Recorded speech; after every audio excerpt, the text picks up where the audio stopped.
If your listeners know how good a football player you were, I can still see you playing that fullback, knocking those players out of the way. And I believe I could have run behind you. Martin, I can remember when we came to summer and you were playing fullback up there, and I saw you in the weight room and watched you work out in the weight room. If you were strong enough to pick up the whole weight room. I wanted to fix it, and our running back coach didn't take it. Biggest mistake we ever made. The Martin Houston Show with national championship winning fullback Martin Houston, giving you 1 hour of intense, hard-hitting analysis from an insider's perspective. It's time for the Martin Houston Show on your home for Alabama sports, Tide 100.9, and streaming on the Tide 100.9 app.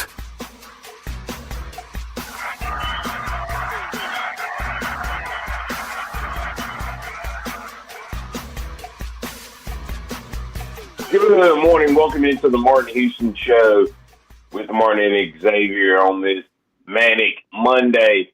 Man, a lot happened over the weekend. Friday, Bama gets a couple of names out of the portal in basketball, adding length to the team, as well as Bama's scrimmage on Friday. Ty Simpson seems to be grabbing control of the starting position from all things being reported. Isaiah Horton, he might be Alabama's number one wide receiver this year, and more than number alone. We'll also take a look at how the Final Four played out. I have to say, I'm a little excited about how that went down. Yeah, hey, I don't want to boast or brag, X, but tell the folks. No, let me say it. You sent me a text right at tip off of the Duke Houston game, and you said, "I believe Houston's gonna win this thing." Yep. And now, I know probably about halfway through the second half, you were like, well, man. actually, I was that way with about 12 seconds to go. They scored 11 points in 15 seconds or 15 points in 11 seconds. I don't remember what it was, but it was crazy. Oh, man. Yeah, I mean, it was crazy how that went down. But hey, it is Monday, so that means we have Kenny Smith joining us in the second half as well. And we'll get into it. Lots of conversation to be had today. Absolutely. Good morning, Jed. Good morning to all of our listeners out in the social media live chat world. Good morning to all of our listeners on the radio airwaves. It is a manic Monday. There's a lot to get to, and we're going to try to get to all of it this morning. And as Xavier said, we'll get Kennington's thoughts. So much happening, man. I mean, X, you mentioned about us getting people in the portal. Shocker of the weekend to me, not the Houston win. The shocker of the weekend to me was Mo Diabate going into the portal. I mean, I don't think anybody saw that coming. This guy has been touted as the representation of, I called him Nate Oates' avatar. And so I have to ask, we have to dig into why do we think that happened? Is he fishing for money? Is it possible he's still back with the Tide? Is he going to Arkansas State where he's gonna be the man? I mean, is he going to South Florida? Mo's gonna be a big time get for somebody if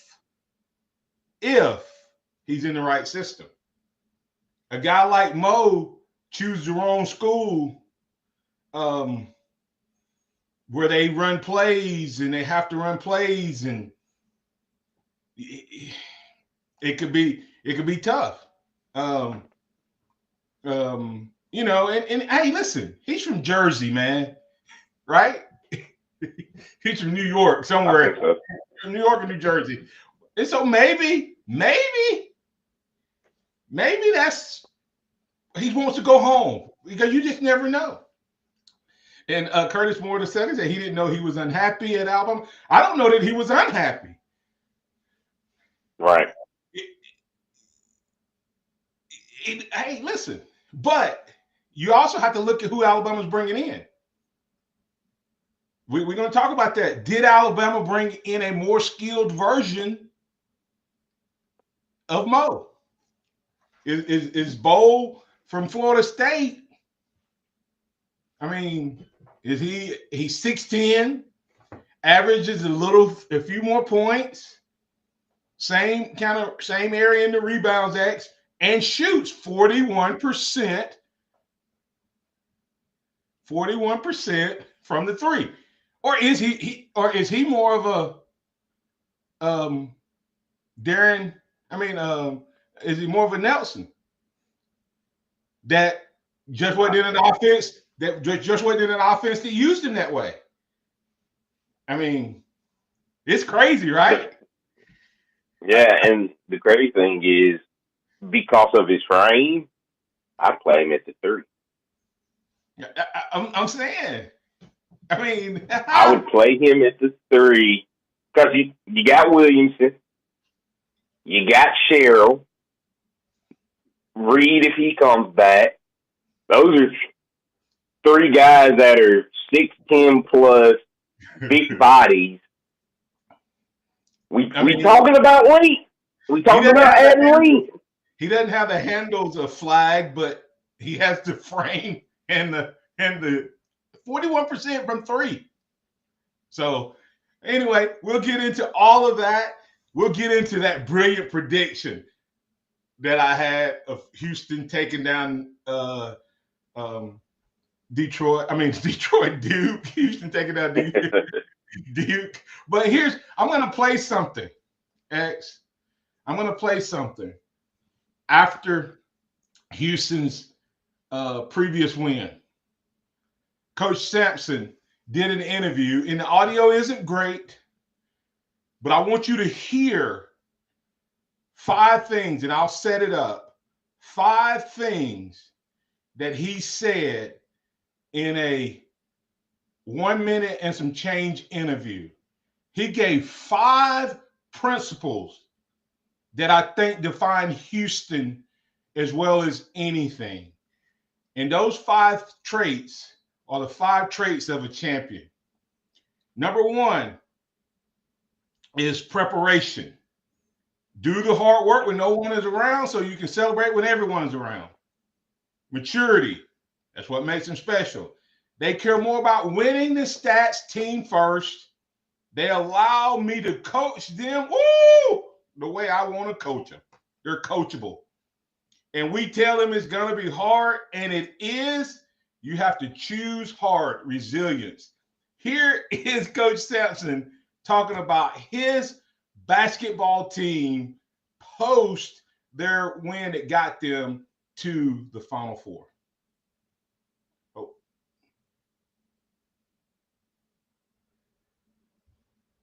It's all about the journey to me. We started the first week in June.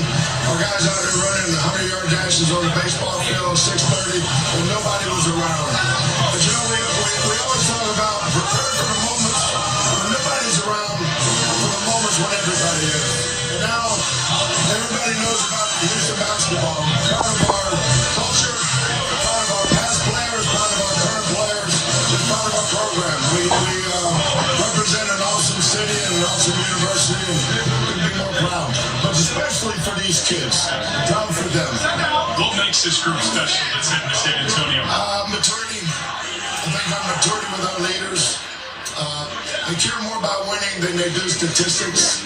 And they allow me to coach them the way I want to coach them. I think that's important. We recruit these young men because of high character, and we tell them it's not going to be easy. It's going to be hard, but you have to choose hard, and they do. And that's why I love them.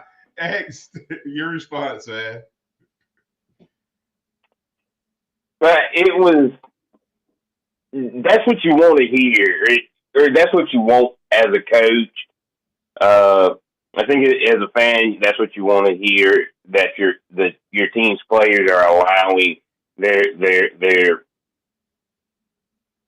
able to go with what the coach wants, and it's not a fight, it's not a push. And that's how you get a good team. And we talk about Houston. They're not flashy, but man, they play hard, they win, and they're playing for a national championship the first time in 41 years.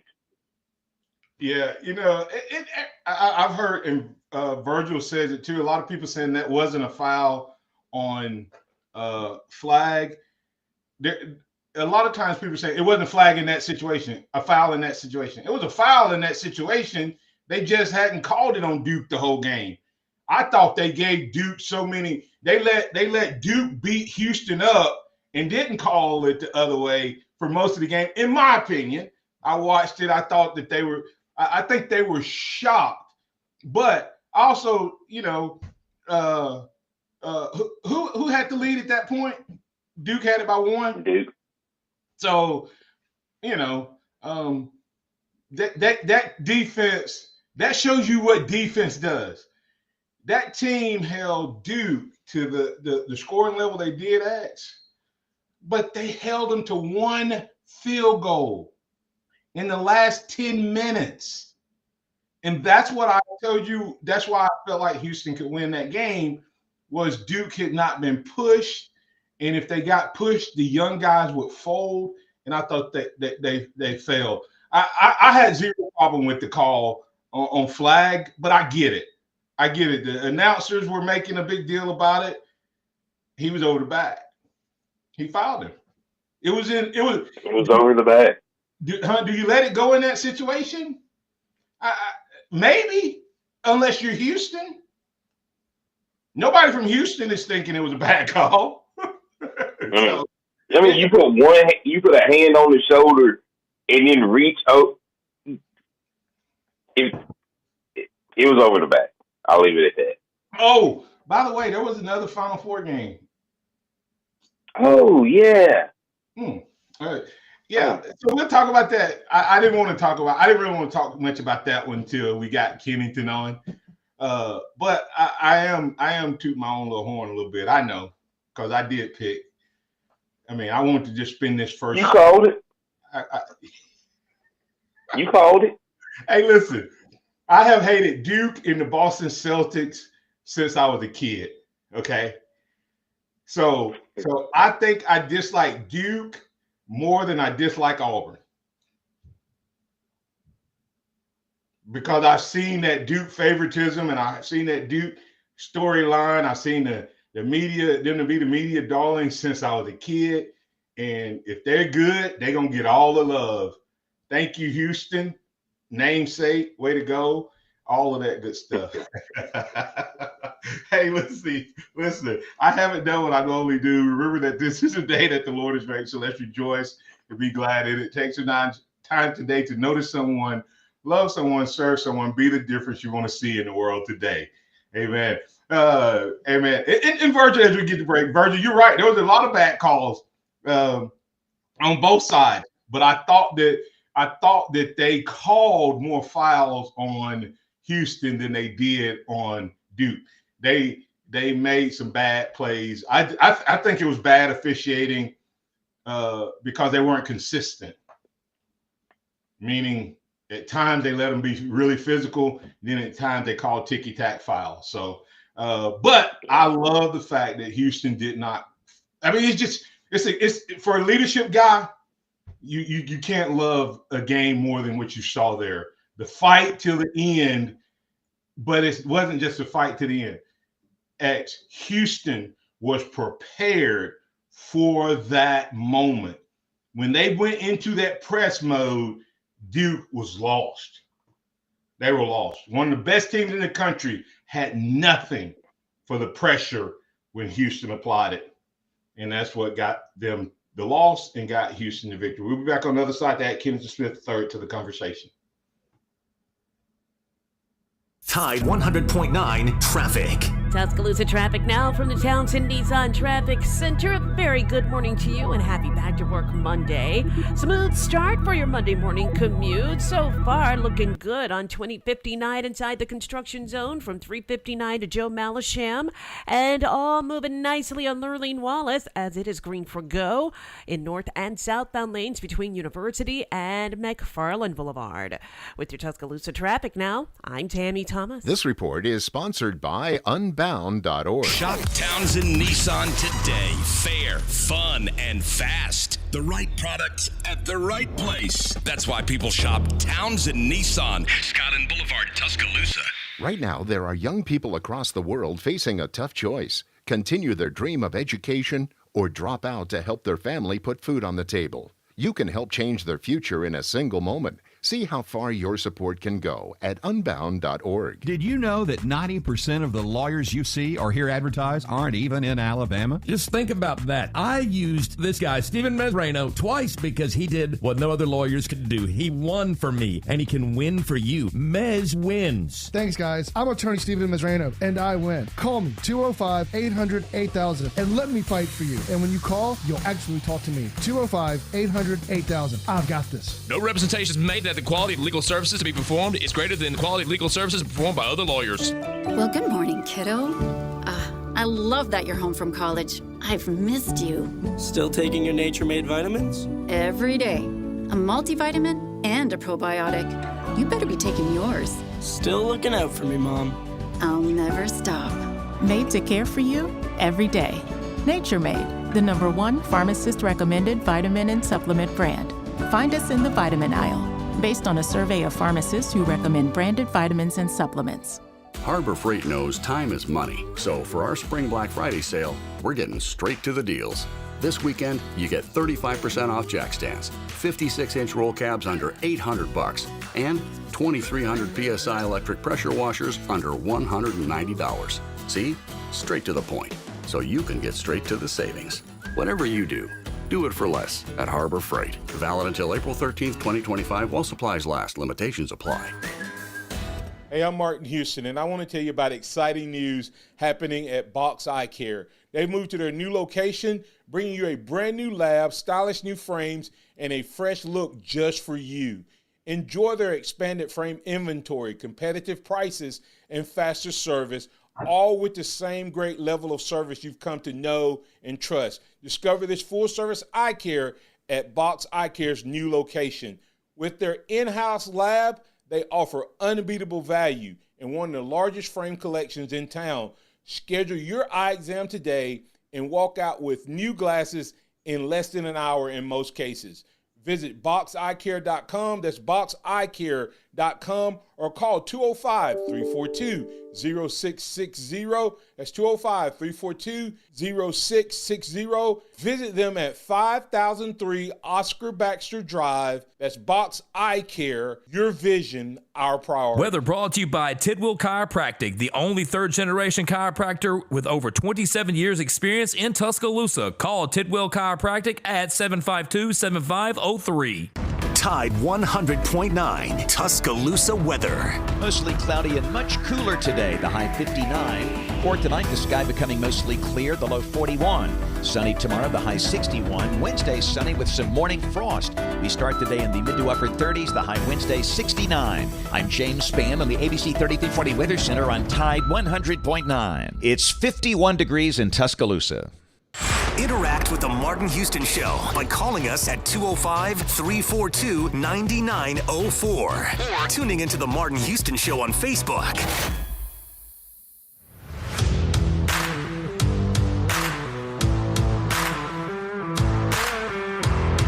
Welcome back into the Martin Houston Show with Martin and Xavier, and Virgil and I communicating over in the live stream chat. Hey, listen. Duke falls in the same category as Tom Brady, okay? I recognize that I have blinders on when it comes to Tom Brady and anytime I cover a story. I admit that I'm biased. Well, it's the same way with Duke. If you talk to me about Duke, I'm going to be biased. I'm going to have Duke blinders on, Xavier. And I don't see anything that happens negative to Duke. I know that. I know that. I mean, I recognize that. So I'm so glad that I don't have to watch them tonight. Yeah. So I know that. Let's bring in Kennington Smith the third. Kennington, good morning. How you doing, man? Yeah, I'm doing well. How are y'all? Doing well. Kennington, I called a Houston game, and was that out of pure, like, I believed in them? I did. But it's also because I hate Duke. And then the fact that Duke beat Alabama the way they didn't help my love for Duke at all. Okay, so but I had the Florida Gators in the championship game before they played Auburn in Auburn and beat them. I said that was the best team in college basketball because I watched them and what they do, and some of the players they have. But I did call Houston beating Duke. What did you have going down this weekend? Yeah, I thought Duke was going to beat Houston. A lot of it was because of how they were able to restrict Alabama's offense. And, as you know, Houston is not a great offensive team, awesome defensive team, obviously. But I just looked at the matchup, and I didn't think that Cryer and Sharp were going to be able to create enough offense against Duke based off of what Sears, Holloway, Philon, Youngblood did against Duke. And it was obviously the complete opposite. I mean, Cryer was unbelievable in the game. Sharp hit big shots.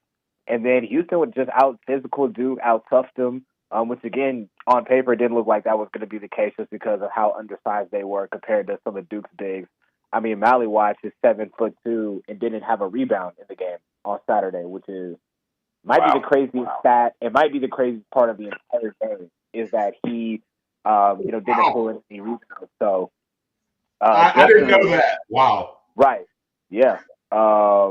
Just an unbelievable effort by Houston, and I think it's just a lesson that we could all take away from it in any sport that we're watching is if our favorite team played with the effort and the intensity that Houston plays with, win, lose, or draw, we can walk away and be proud of the teams that we root for. I think that was the biggest thing was just the effort, toughness, the will that they played with, playing 60 minutes and always fighting to the end and never quitting. These are like buzz phrases that we hear in sports all the time. Houston embodies that, and that was on display on Saturday.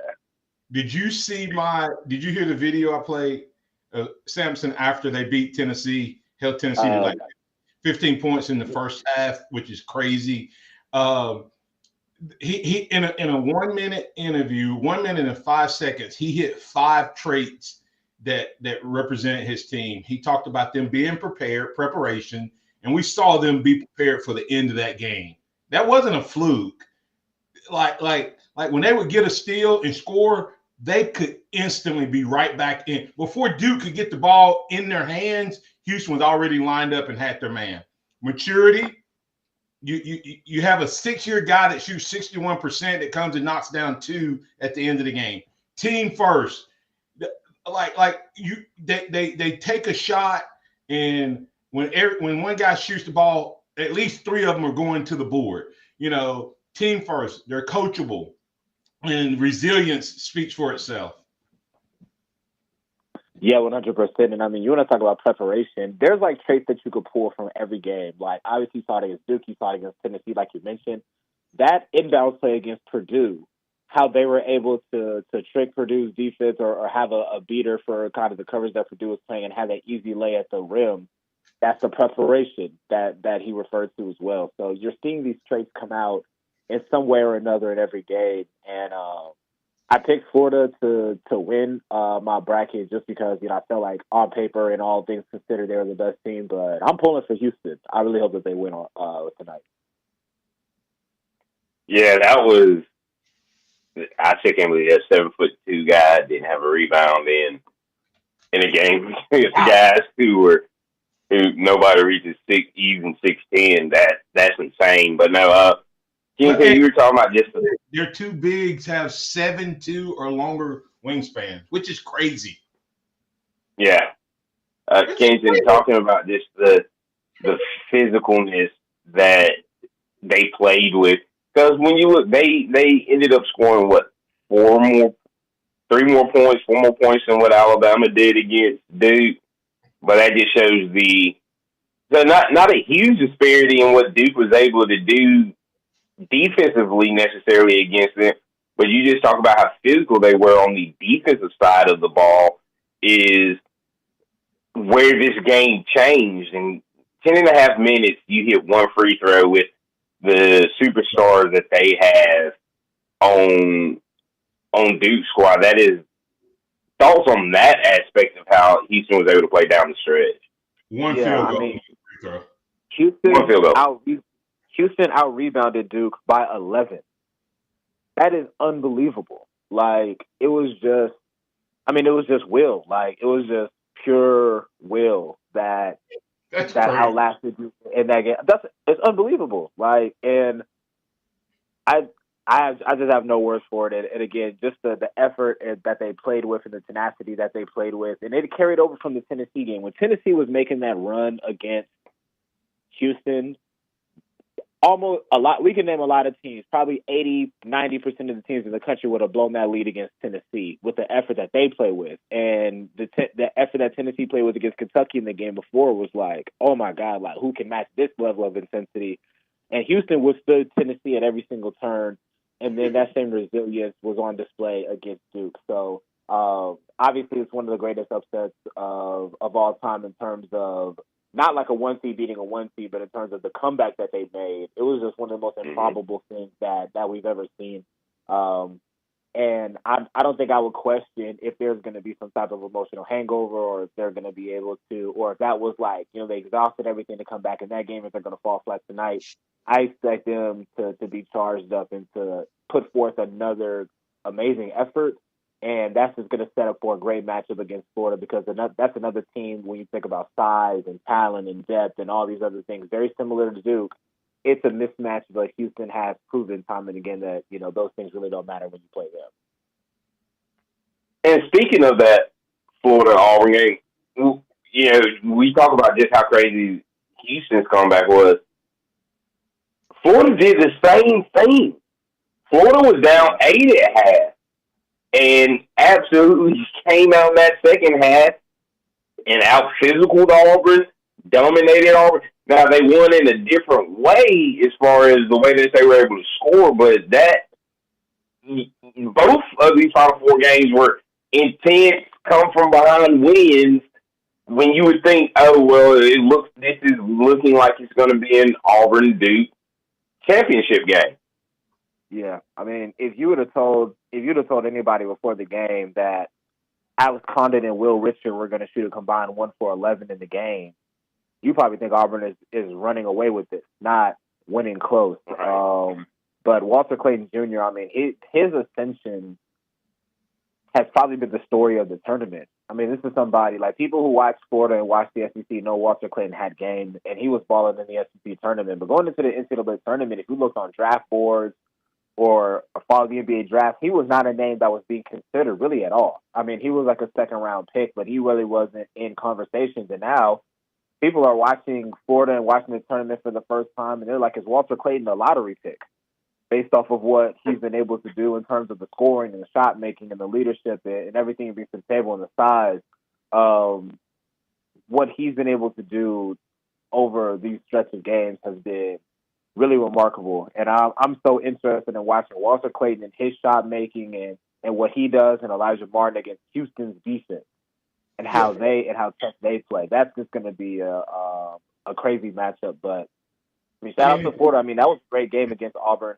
But I think Florida's depth, bared out as we've been talking about over the last few weeks. And then Walter Clayton, he's been the best player in the tournament. Yeah, you hit both of them. It's a couple things there. One is we thought Alabama was deep. We thought Auburn was deep. Florida is deep. like Barkley. I think Barkley said for the most part, if they make a substitution and leave Clayton in, their second team might make them better. He said so it's crazy. And you saw that with Janai Broome. Janai Broome, I'm telling y'all, if we had a big man that had skill like him, I don't know if I've ever seen a player improve their skill as much as he has with the ball in his hand under the goal against much bigger players. But Walter Clayton Jr., Xavier, have you ever even heard of Danny Ferry? Yeah. Okay. Most people, when they started saying, first guy since Danny Ferry to do this, I bet you people were like, huh, who? Half of the kids playing probably don't even know who he is. But what he did, I saw some Alabama fans saying if we had Clayton, then Alabama would have been playing in the Final Four. If Auburn had Clayton, they'd be playing in the championship game. If Duke had Clayton, they'd be playing in the championship game. If Tennessee had Clayton, if any team that made the Elite Eight or maybe the Sweet 16 had him, they'd probably be playing in it. That dude is that.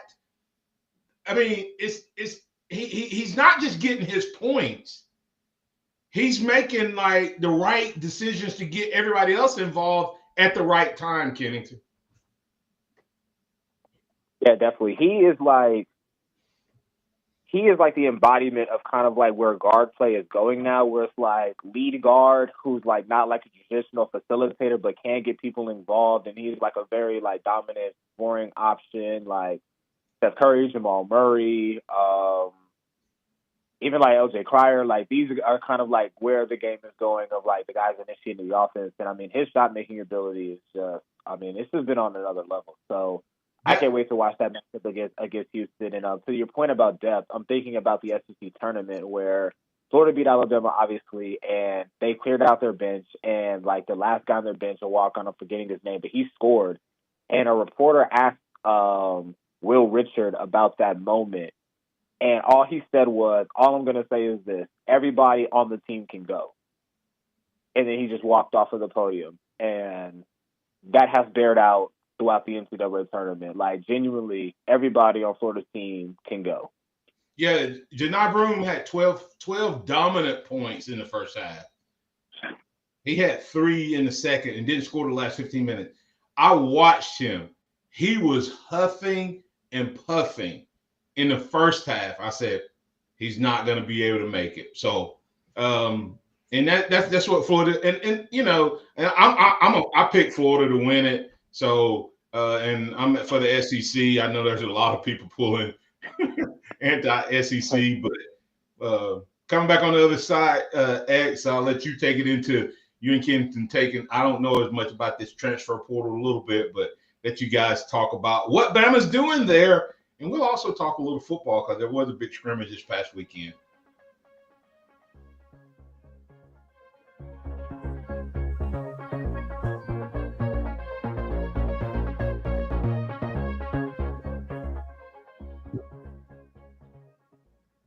Tide 100.9 traffic. Tuscaloosa traffic now from the Townsend Nissan Traffic Center. A very good morning to you and happy back to work Monday.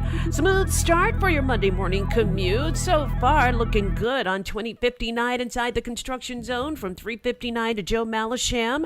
And all moving nicely on Lurleen Wallace as it is green for go in north and southbound lanes between University and McFarland Boulevard.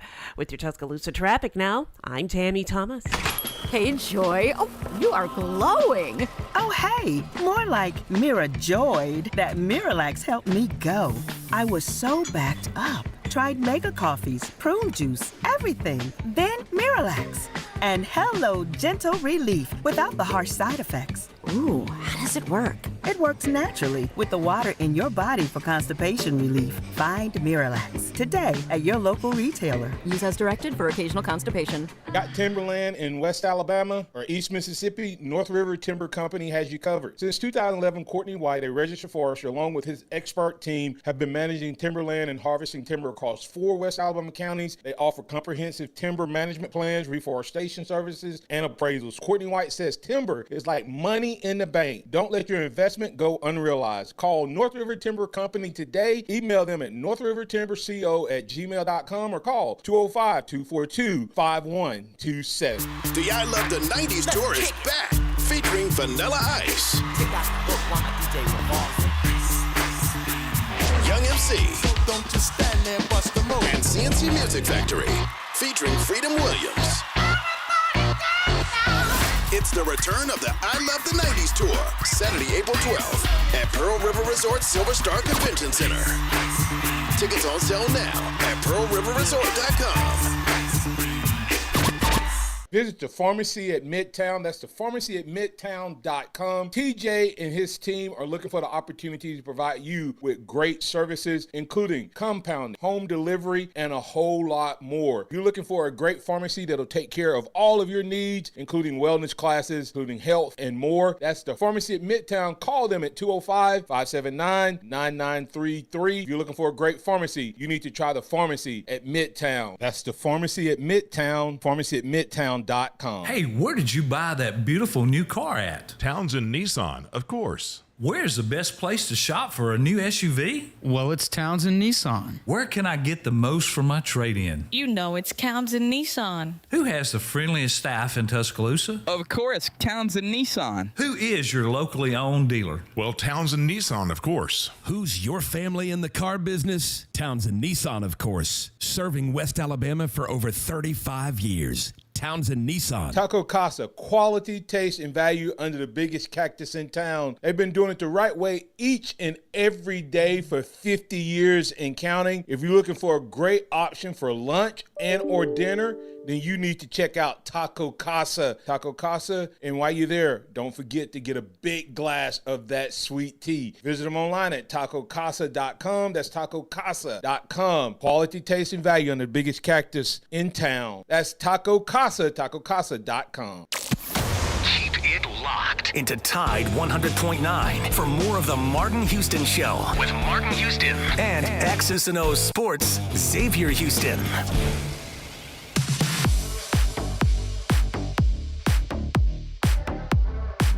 All right, welcome back into the Martin Houston Show with Martin and Xavier. We have KS3, Kenneth Smith III, with us this morning, and we're talking Final Four, championship game, transfer portal for hoops, and a little scrimmage with us with everything going on.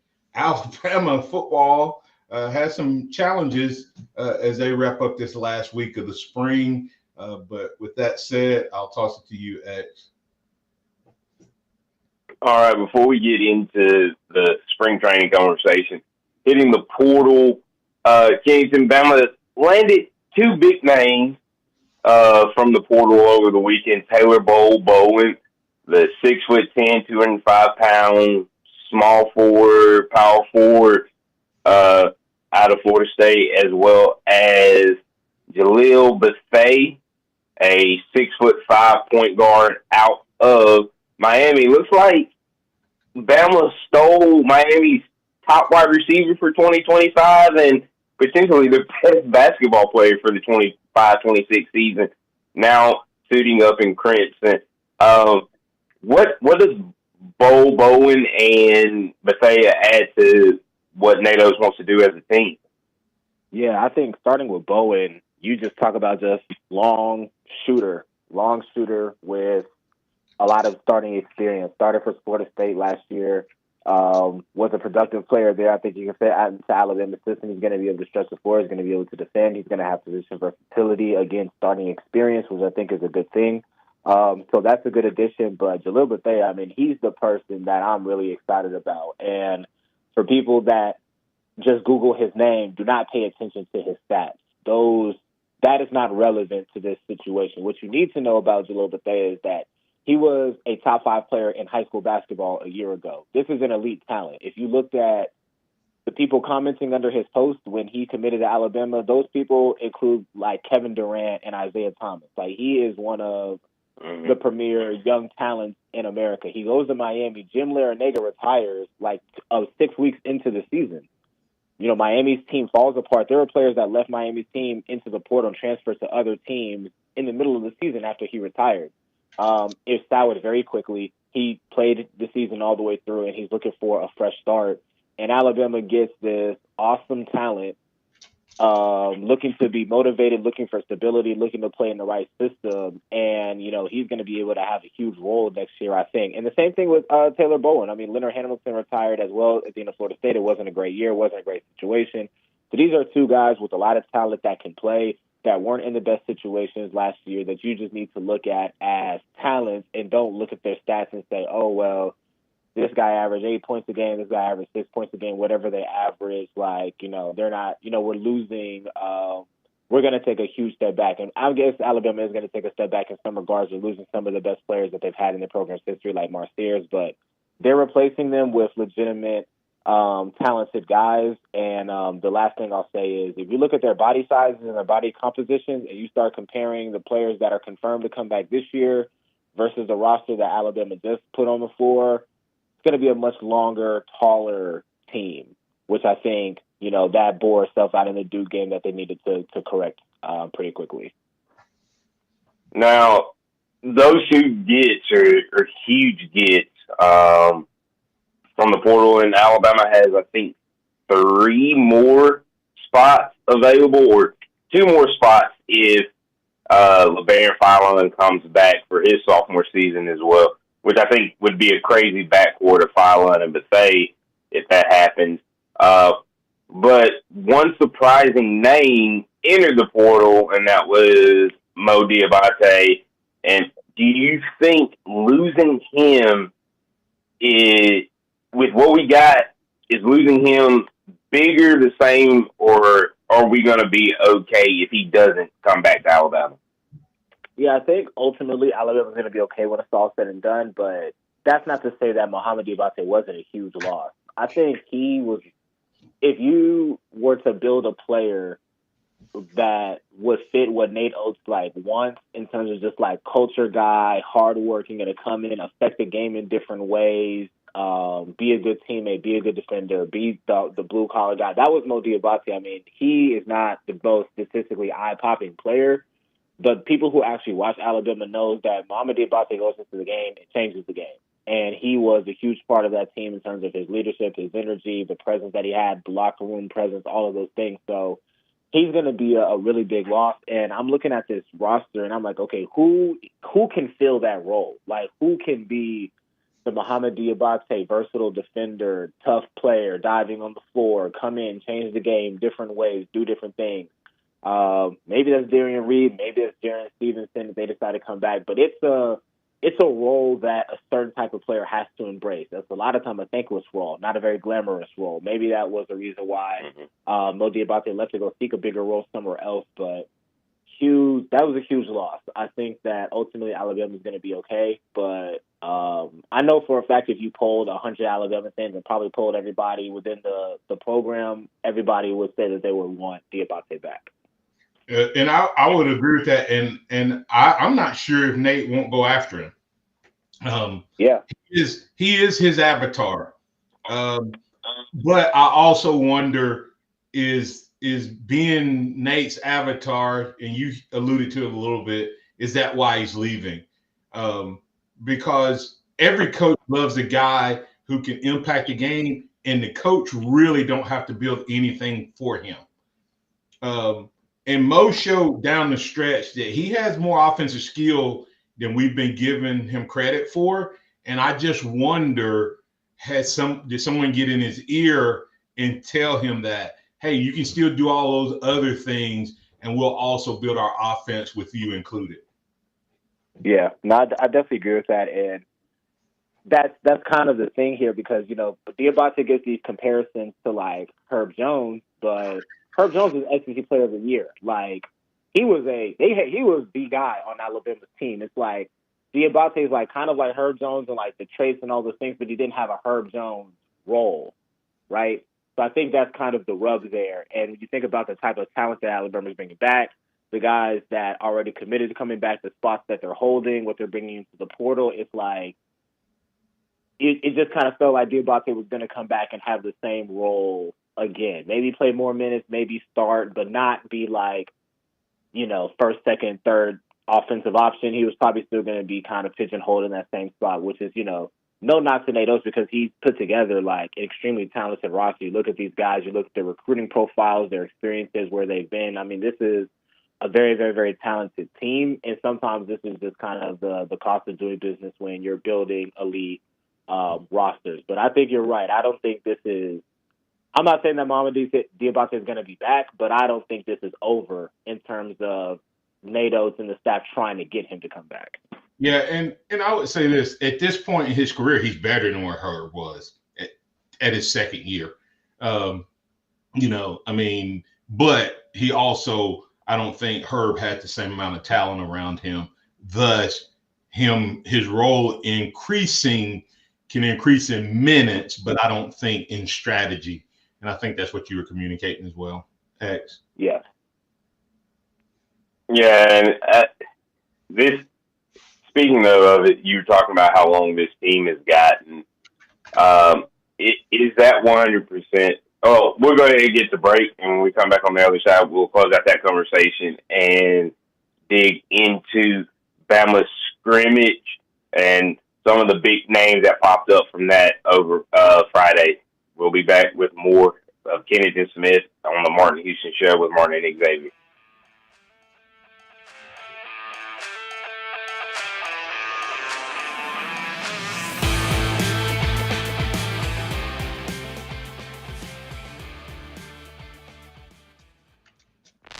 Coming up on The Game with Ryan Fowler.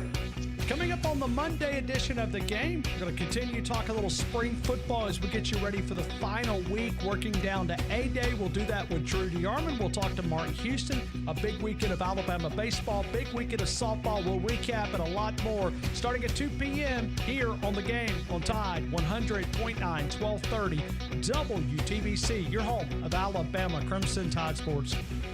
The longest running sports program in Tuscaloosa. The Game with Ryan Fowler. Weekdays from 2 to 6 p.m. on Tide 100.9 and streaming on the Tide 100.9 app. Here's what's trending on the Tuscaloosa Thread. Good Monday morning. A decades-old restaurant and store on the banks of the Black Warrior River in Hale County was engulfed in flames Sunday night. Roebuck Landing Grill and Groceries have been serving fish and selling supplies to residents and to fishermen as well as hunters in Akron and the West Alabama area since 1961. Click TuscaloosaThread.com for more West Alabama news, sports, and weather throughout the day. It is absolutely free. On Hartley, Town Square Media, Tuscaloosa. Tide 100.9 traffic. Tuscaloosa traffic now from the Townsend Nissan Traffic Center. We've got a little more activity on the roadways now as we're approaching your prime time. Moving on McFarland to eastbound lanes at Boone Boulevard. You want to watch out for this accident, Boone and Rose Boulevard intersection, that is. And it's got traffic heavy on McFarland and then Boone and Rose Boulevard. Also a little on the heavier side as well. In the meantime, doing fine inside the construction zone, even though you're starting to tap on the brakes on the westbound lane to up 2059, just past Joe Malisham. With your Tuscaloosa traffic now, Tammy Thomas. This report is sponsored by Think It Up. Think It Up is an initiative to activate student-powered, teacher-led learning projects. Students and teachers, how can you spark great learning experiences in your classrooms today? Join at thinkitup.org. As the warm weather arrives, so do the amazing deals at BMW of Tuscaloosa. Right now, you can drive away with interest rates as low as 1.99% on the X1, X5, and X7. Plus, they're offering lease credits up to $12,500. And with every new BMW, enjoy a 4-year, 50,000-mile warranty and 3 years of complimentary maintenance. Stop by BMW of Tuscaloosa and talk to one of their client advisors. Discover for yourself why so many drivers have already made the switch. BMW of Tuscaloosa. Take your dreams for a drive. Ready to order? Yes. We're earning unlimited 3% cash back on dining and entertainment with a Capital One Saver card. So let's just get one of everything. Everything? Fire everything. The Capital One Saver card is at table 27 and they're earning unlimited 3% cash back. Yes, Chef! This is so nice. Had a feeling you'd want 3% cash back on dessert. Ooh, tiramisu. Earn unlimited 3% cash back on dining and entertainment with the Capital One Saver card. Capital One, what's in your wallet? Terms apply. See CapitalOne.com for details. Welcome back to the Martin Houston Show, the sound of Bama sports. Your show, your team, on your home for Alabama sports. Tide 100.9 and streaming on the Tide 100.9 app.